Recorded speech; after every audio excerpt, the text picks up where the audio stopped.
Herzlich willkommen, liebe Zuseher, hier auf meinem Kanal. Ich freue mich sehr, dass Sie da sind. Es ist eigentlich schon recht frisch jetzt zu Beginn September am Morgen. Doch mir ist ziemlich warm, denn der Weg hier rauf, der normalerweise schön zu gehen ist, ist völlig zugewachsen. Ich blieb unzählige Male in Dornengestrüpp hängen, musste mich befreien. Ja, außerdem geht es ja nach wie vor so bergauf. Wir befinden uns hier im Revier eines Weidmannes. Ich hoffe nur, sollte der zurückkehren, dass er mich nicht mit einer Wildsau verwechselt und mir die Rübe wegbläst. Wir wissen, dass die Personen in Grün es etwas haben mit Verwechslung. Ist da noch nicht lange her, da wurde erst ein Pony geschossen, weil ein Jäger dieses mit einem Hirsch verwechselt hat. Ja, aber hoffen wir das Beste. Nun, als politisch interessierter Mensch, der noch dazu in einem EU-Nettozahlerstaat lebt, rutscht mir den Buckel runter, hier realitätsfremden Politiker. Mentalität zu entwickeln ist heutzutage schwerer als je zuvor, zumindest für mich. Ähnlich sieht's in der Welt der Kynologie aus. Auch hier gab ich mich immer öfter dabei, die Einstellung, rutscht mir den Buckel runter, ihr Personen mit viel Meinung zu wenig Ahnung zu leben.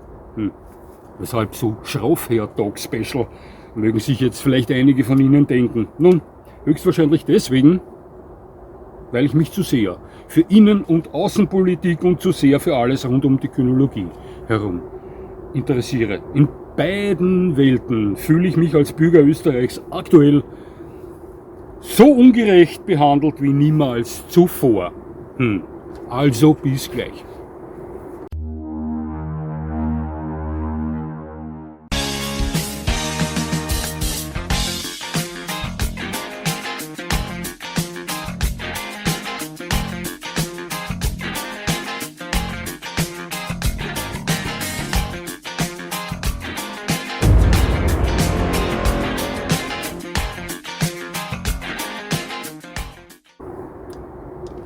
Ich weiß, dass neben mir ein sehr großer Prozentanteil österreichischer Staatsbürger ebenfalls der Meinung ist, dass unser schönes Land systematisch in den Abgrund gefahren wird. Abgesehen davon, dass unser Außenministerium lächelnd in der Welt herumreist, um unzählige Millionen Euro an Steuergelder zu verschenken, während wir als Land finanziell wie eine Kaisersemmel krachen und mittlerweile wegen notwendiger Sparmaßnahmen, die wir völlig unfähiger Finanzpolitik diverser Politiker zu verdanken haben, sogar den ärmsten Pensionisten Geld wegnehmen, verschärfen sie jetzt auch aufgrund eines wirklich schrecklich und bedauernden Einzelfalls das Waffenbesitzrecht und stellen mit wahrlich fadenscheinigen Begründungen eine riesige Gruppe rechtschaffener Bürger unter Generalverdacht. Liebe Grüße nach Deutschland, liebe Nachbarn. Wenn das so weitergeht, stürmt auch bei uns das Einsatzkommando, weil wir es wagen, zu Hause mit Messer und Gabel zu essen. Ja, die sportlich ausgeführte Schutzarbeit wurde uns vor kurzem ja schon abgedreht. Das hat er noch schnell durchgesetzt, der Herr Ex-Minister der Grünen Partei, und somit den Gebrauchs- und den Sport Österreichs mehr oder weniger zerbröselt, zerstört. Das haben Sie in Deutschland weit intelligenter gemacht als wir. Ja. Sie haben Lunte gerochen und dafür gesorgt, dass der Gebrauchs- und der Sport in all seinen Teilen zum Kulturerbe ernannt und somit fürs Erste unantastbar bleibt. Bravo, liebe deutsche Nachbarn. 2026 wird in Österreich der allgemeine Hundeführerschein eingeführt, welcher ausnahmslos von jedem zu machen ist, der sich ab Inkrafttreten dieses Gesetzes einen Hund, egal welcher Rasse, holt. Das gilt für einsame alte Menschen, die sich für einen kleinen Hund als Freund entscheiden, genauso wie für Obdachlose, die in einen Hund ihren einzigen Gefährten sehen. Kommen diese Menschen dann dieser Verpflichtung nicht nach, wird ihnen das Tier höchstwahrscheinlich weggenommen werden. Bravo, Politik. Ja, viele dieser eigenartigen politischen Entscheidungen entspringen nicht alleine den Gehirnen diverser automatisierter Politbürokraten.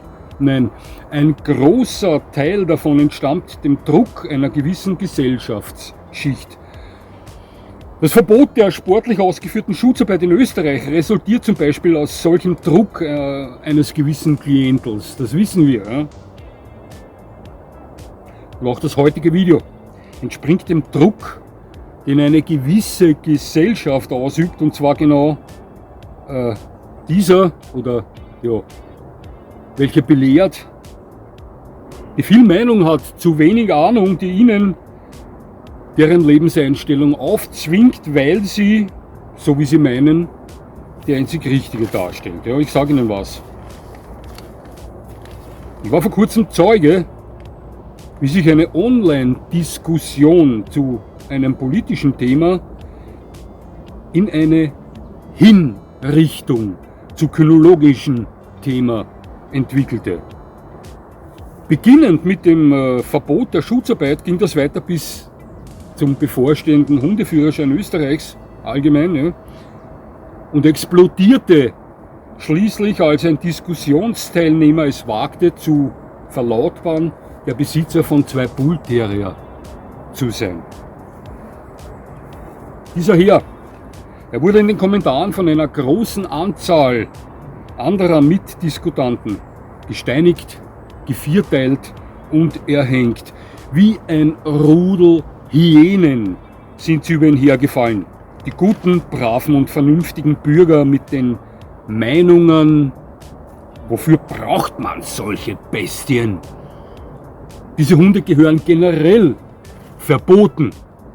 Es gibt keinen Grund, solche Rassen zu halten, um einige Kommentare dieser Leute zu verlautbaren. Ja, ich sage Ihnen was, genau solche Menschen sind dafür verantwortlich, dass wir heute so dastehen, wie wir dastehen. Und gegenüber genau diesen Menschen entwickle ich immer mehr die Einstellung, rutsch mir den Buckel runter. Und weil das so ist, bringe ich heute dieses Video, denn ich weiß, wozu man diese Bestien brauchen kann. Und ich bin alles andere als der Meinung, dass diese Rassen verboten gehören. Und ich bin davon überzeugt, dass es sehr gute Gründe gibt, um solche Rassen zu halten. Bullterrier. Eine fantastische Hundekategorie. Höchst leistungsfähige Muskelpakete, die zu den liebevollsten Familien- und Kinderhunden der Welt zu zählen sind, ganz klar. Wir kennen alle ihre extrem grausame Entstehungsgeschichte. In vielen meiner Videos habe ich schon detailliert darüber gesprochen. 6 Hunderassen zählen für mich als echte Bullterrier. 4 davon sind vom FCI als Rasse anerkannt, 2 vom amerikanischen UKC.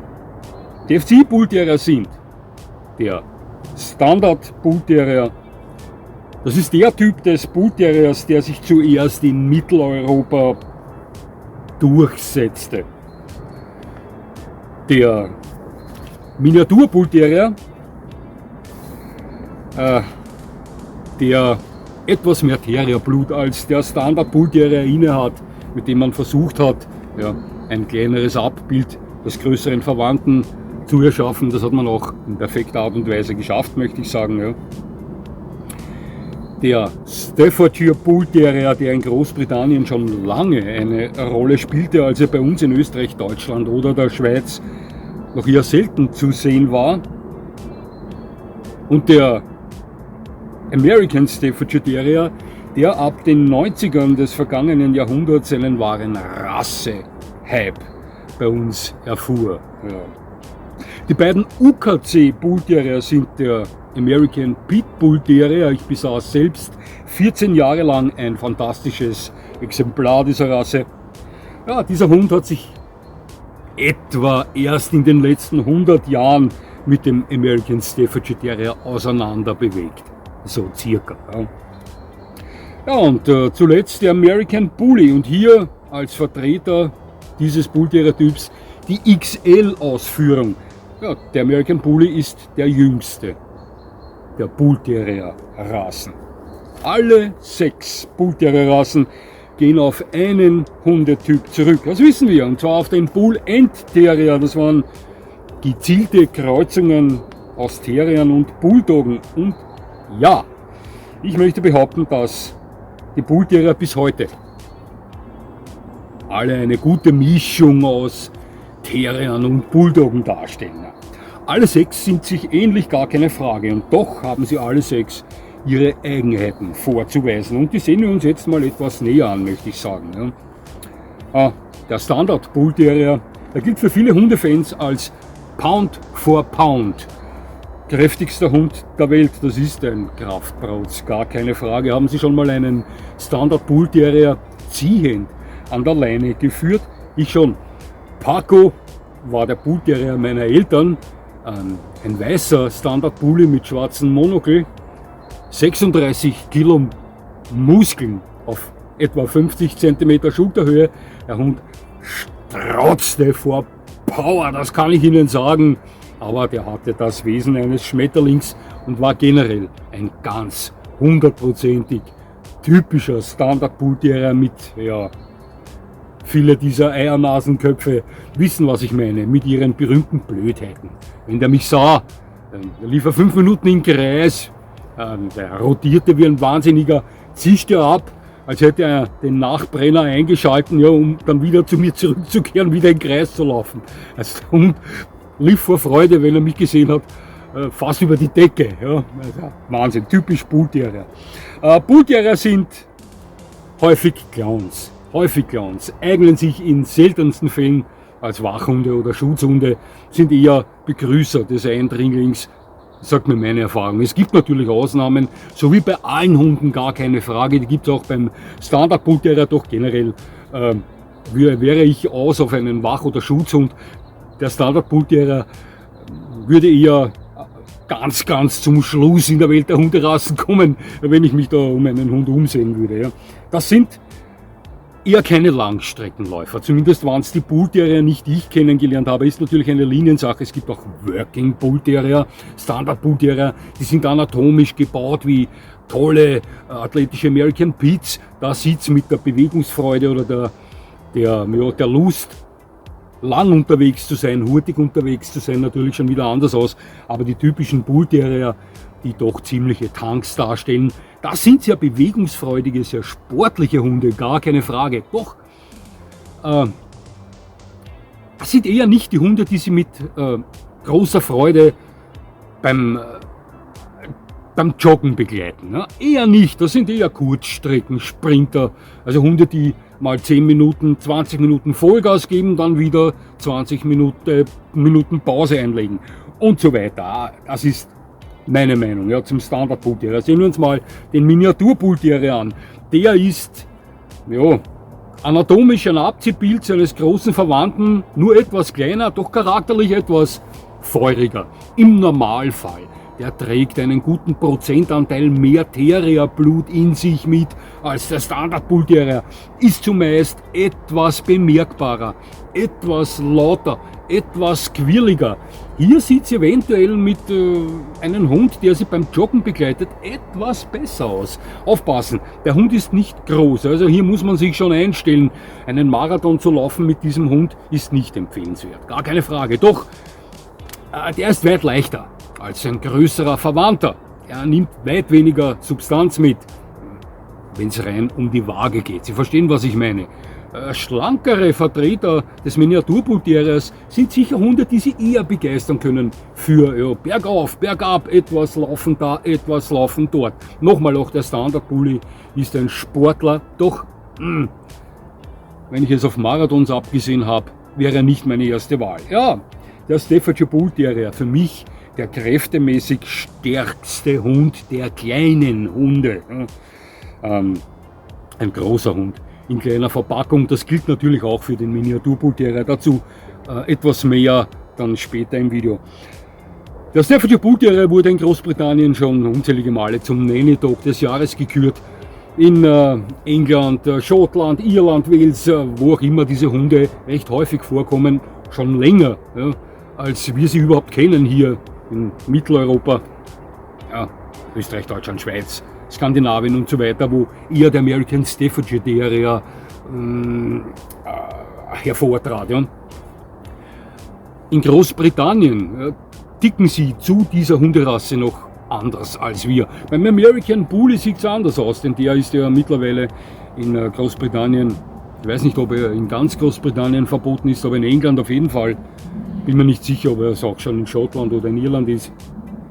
Aber zum Staffordshire Bull Terrier hatte man schon immer eine andere Einstellung. Das sind wahnsinnig herzliche Hunde. Natürlich sind es Bull Terrier, die anständig was drauf haben, speziell kräftetechnisch. Nochmal, das sind große Hunde verpackt in kleiner Anatomie. Und die können, falsch erzogen natürlich, Probleme bereiten. Brauchen wir nicht drüber reden, aber generell ist das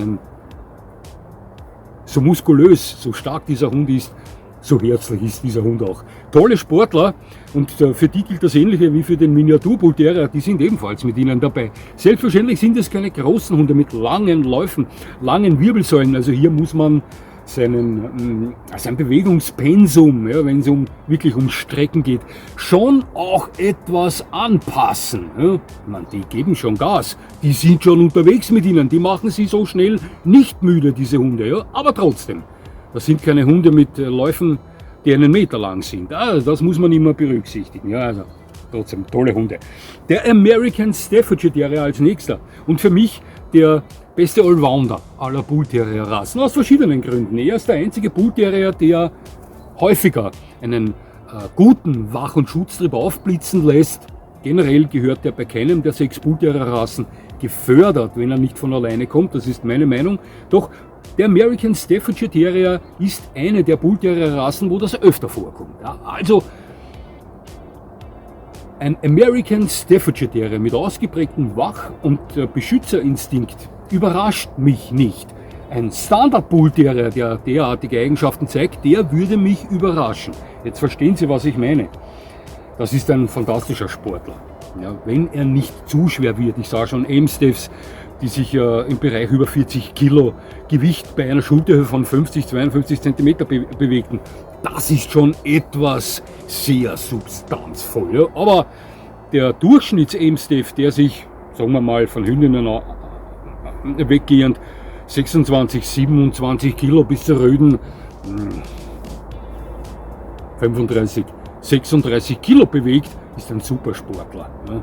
Ein Supersportler, mit dem können Sie wirklich Gas geben. Also rein, wenn es um Leistungsfähigkeit geht, ja, hat der gegenüber wenigen Hunden das Nachsehen, sage ich mal. Ein toller Allrounder, der sich häufig auch sehr gut für den Gebrauchshundesport generell eignet. Ich sah schon American Staffordshire Terrier, die fantastische Unterordnungen, wunderschöne Fährtenarbeiten, aber auch erstklassige Schutzarbeiten hinlegen. Ja, also für mich ist er der beste Allrounder. Was er nicht bedeuten soll, dass es gibt keinen besten dieser 6 Bull Terrier Rassen. Eine Geschmackssache. Ja? Immer eine Geschmackssache. Aber der Amstaff stellt für mich den besten Allrounder dar. Dann haben wir den American Pitbull Terrier. Für mich unbestritten der leistungsfähigste Hund der ganzen Welt. Keine Hunderasse kommt an die Leistungsfähigkeit eines guten American Pitbull Terriers ran. Auch wenn noch so viele Malinois-Fans da draußen jetzt aufschreien oder Fans anderer Hunderassen aufschreien. Glauben Sie mir, ich sah tolle Malis, ich sah extrem tolle Bresas, Terrier, ich sah sie alle beim Erbringen höchster Leistung. Ich sah noch keinen Hund, der eine Leistungsfähigkeit vorweisen konnte, wie sie ein guter American Pitbull Terrier vorweist. Alles in allem kann dieser Hund alles besser als andere Hunde. Ja. Gesamt gesehen, das sind super Sportler. Er ist allerdings für mich der Vertreter dieser 6, der mit den meisten Händchen behandelt gehört, wenn es um Verträglichkeit mit Tieren, anderen Tieren geht. Seien es Hunde, Katzen, Pferde, Vögel, Fische, völlig egal. Der American Pitbull Terrier, wenn es ein reinrassiger Pitbull Terrier ist, liebe Zuseher, Mir ist es schon so oft geschehen, dass mir Leute mit M-Staff mixen oder M-Staffs oder Staffordshire Bull Terrier mixen, welche sie aus dem Tierschutz geholt haben, begegnet sind, die gesagt haben, ja, das ist ein Pitbull-Mix. Aufpassen. Den letzten reinrassigen American Pitbull Terrier sah ich, glaube ich, vor 3 Jahren. Ja. Während ich aber American Staffordshire Terrier, Staffordshire Bull Terrier, Standard Bull Terrier oder Mixe daraus regelmäßig treffe. Es ist nicht jeder Bull Terrier da draußen, der aussieht wie ein American Pitbull Terrier, auch ein echter American Pitbull Terrier. Also nochmal, reinrassige American Pitbull Terrier erfordern meiner Meinung nach das meiste Händchen, wenn es darum geht, sich mit anderen Tieren zu vertragen. Wenn es um Wach- und Schutztrieb, um Verteidigungsbereitschaft ihrer Besitzer gegenüber zweibeinigen Aggressoren geht, ist dieser Hund eventuell der am wenigsten geeignete aller 6 Bull Terrier Rassen. Das ist meine Meinung. Was aber nicht bedeuten soll, dass es da draußen keinen American Pitbull Terrier mit funktionierendem Schutztrieb gibt. Auch mein Attila, der ein reinrassiger American Pitbull Terrier war, besaß einen solchen. Ja, und dann der American Bully. Das ist der Riese unter den Bull Terriern, wenn wir vom XL hier sprechen. Es gibt ja einige andere Varianten, auch den Pocket, der schon den Begriff Extremzüchtung verdient. Ja, es ist schon ein Wahnsinn. Manche American Bully Pockets, diese Hunde können nicht mehr gehen. Ja, meiner Meinung nach eine Fehlentscheidung von Leuten, einen Bull Terrier in diese Richtung hineinzuzüchten. Ja, soll nicht bedeuten, dass diese Hunde nicht lieb sind. Das sind herzliche Hunde und die Hunde können ja nichts dafür. Nur ich würde in Zukunft eher auf die Bremse steigen, derartige Anatomien zu erschaffen, den Hunden zuliebe. Ja, dann gibt es den Standard und den Classic, und der Standard und der Classic, die sind schon sehr ähnlich dem American Staffordshire Terrier, deswegen habe ich sie jetzt nicht hier extra angeführt. Jo, also der American Bully XL, das ist das Riesenbaby dieser 6 Hunderassen, entwickelt aus sehr großrahmigen American Pitbull Terrier, sehr großrahmigen American Staffordshire Terrier. Sie wollten hier halt den anatomischen König der Bull Terrier Rassen erschaffen. Haben sie mehr oder weniger auch geschafft, möchte ich sagen. Ein wunderschöner Hund. Wir haben hier einen American Bully, Verzeihung, XL, den Django. Ich sag Django zu ihm. Der heißt wirklich in Wirklichkeit Rocky.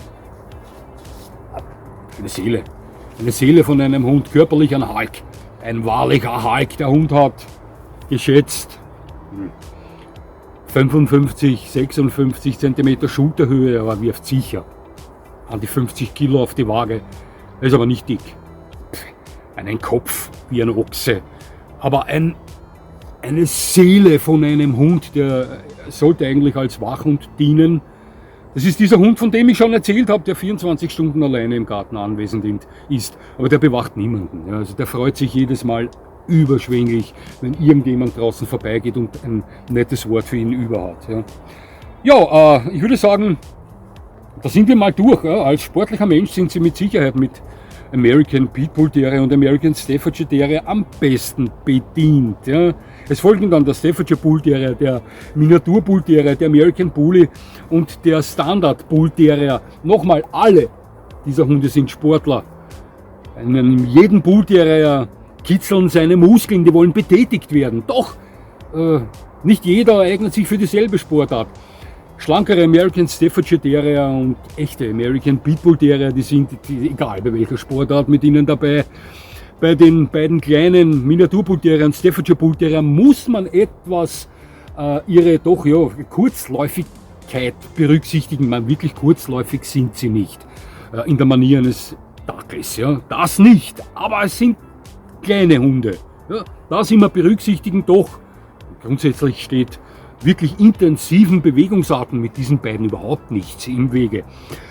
Beim American Bully kommt es darauf an, mit welcher Substanz dieser Hund ausgestattet ist. Ein 50 Kilo American Bully XL mit einer Schulter von 50 cm, ja, der kann schon zuschlafen beginnen, wenn es zu oft bergauf, bergab geht. Die Power hätte er dafür, aber es ist schon ziemlich viel Gewicht auf relativ weniger oder geringer Schulterhöhe. Ja, ist nun mal so. Das ist der Physik. zu verdanken, dass das so ist. Ja, klare Sache. Doch, nochmal, Sportler sind sie alle, auch der zuletzt genannte, der Standard-Bully, der meiner Meinung nach, meiner Erfahrung nach, ich kannte einige Bullterrier, wie gesagt, meine Eltern besaßen selbst 13,5 Jahre einen, der faulste ist, wenn es um lange Spaziergänge geht. Ja. Der Bullterrier ist, der am ersten sagt, na, wirklich joggen möchte ich nicht gehen, ja, aber sonst für jeden Blödsinn aufgelegt ist. Ja. Ja.